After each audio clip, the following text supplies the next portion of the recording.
Everyone, welcome to online class Aims international school. आज हम अपनी पाठ्य पुस्तक क्षितिज का जो दूसरा चैप्टर ल्हासा की ओर, हमने पहला इसका पार्ट आप लोगों को अगले वीडियो में दिया था।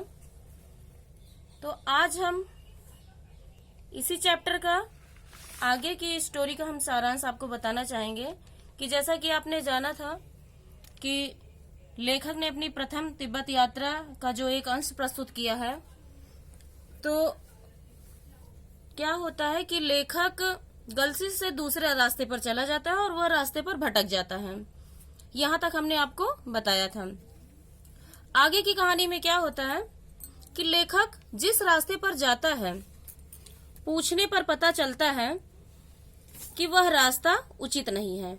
वह वापस आकर सही रास्ते पर चला और शाम को गांव पहुंचा। वहां सुमति गुस्से से लाल होकर उसकी प्रतीक्षा कर रहा था। लेखक बताता है कि इसमें उसकी कोई गलती नहीं है।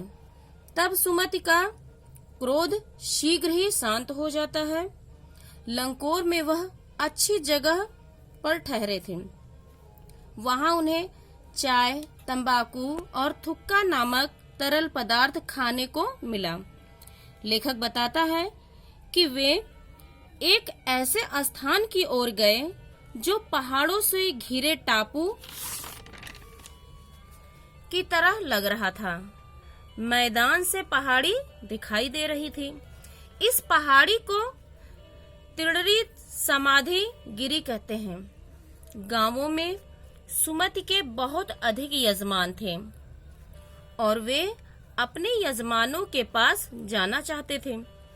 लेखक को लगा कि सुमति को अपने सभी यजमानों से मिलने में एक सप्ताह तो लग ही जाएगा। फिर लेखक ने उनको कहा कि वे जिस गांव में ठहरे हैं उसी में गंडे का मतलब होता है मंत्र पढ़कर गांठ लगाया हुआ धागा।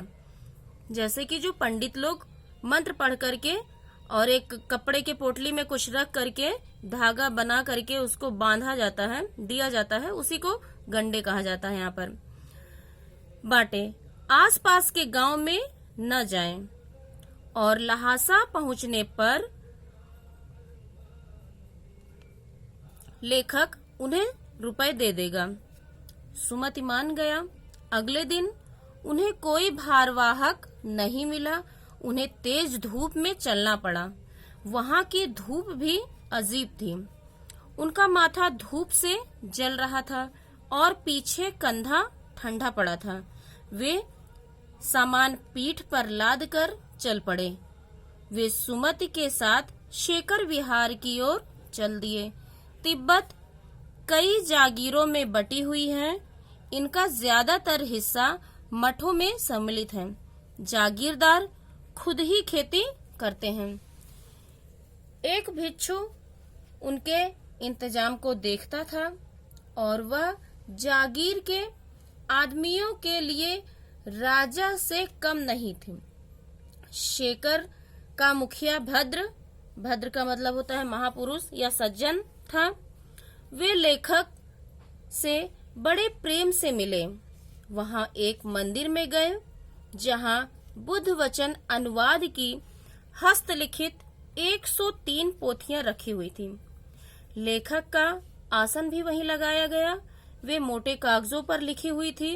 प्रत्येक पोथी का वजन 15 सेर के लगभग था। लेखक पुस्तकों को पढ़ने लगा और सुमति अपने यजमानों से मिलने चला गया। सुमति दूसरे दिन दोपहर तक लौट आए।